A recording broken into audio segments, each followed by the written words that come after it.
Coucou tout le monde, j'espère que vous allez bien. Aujourd'hui je vous retrouve pour vous présenter mes 5 jeux préférés sur Nintendo 3DS, c'est-à-dire les 5 jeux auxquels je joue le plus, sachant qu'il y a un ordre dans ce classement, puisque le jeu que je vous présente en premier, j'y joue moins que le jeu que je vous présente en dernier, qui est le jeu auquel je joue le plus. Je crois même qu'il est hors catégorie tellement j'y joue. Donc voilà, je vous laisse avec les images et on se retrouve juste après.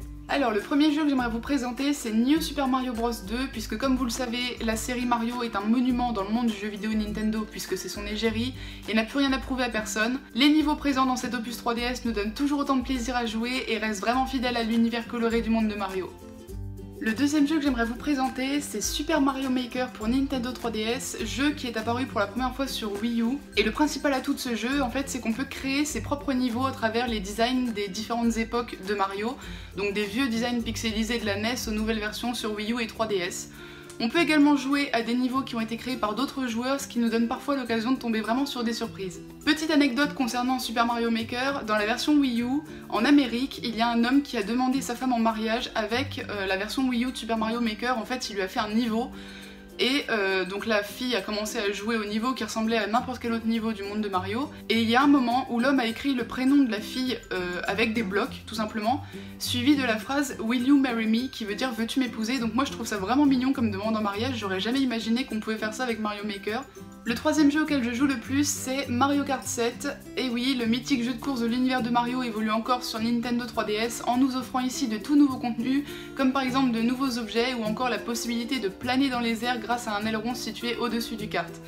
L'expérience de jeu n'en est donc que meilleure. Quatrième et avant-dernier jeu de cette série, Tomodachi Life. Et oui, on sort un peu de l'univers de Mario. Bien que ce jeu soit récent puisqu'il s'agit de la première version, son concept divertissant lui a vraiment permis de se faire une place dans l'univers du jeu vidéo Nintendo. Ce que je trouve amusant ici, c'est qu'on peut voir des choses se passer dans le jeu qui ne pourraient pas se passer dans la vie réelle, comme par exemple si on créait les personnes adéquates, notre mère allait à la plage avec notre petit copain ou notre grand-mère joue au foot avec un de nos profs. Voilà. Ils mettent en évidence la dimension sentimentale qu'il pourrait y avoir entre les Mii qu'on a créés dans la Nintendo 3DS, parce que oui, on joue avec nos Mii. Certaines personnes n'aiment pas ce jeu, mais moi je l'adore, donc c'est le deuxième jeu auquel je joue le plus, après celui que je vais vous présenter juste après.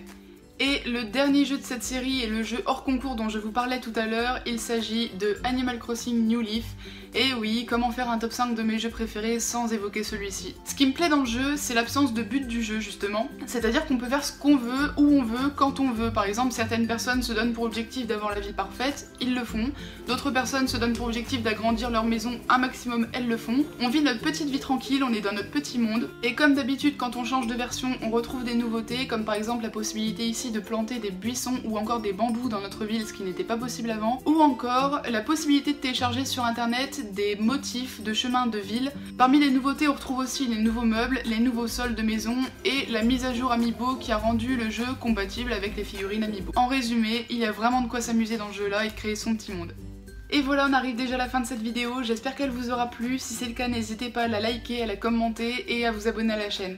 Sur ce, je vous fais de très gros bisous et je vous dis à très vite pour de nouvelles vidéos. Bye bye!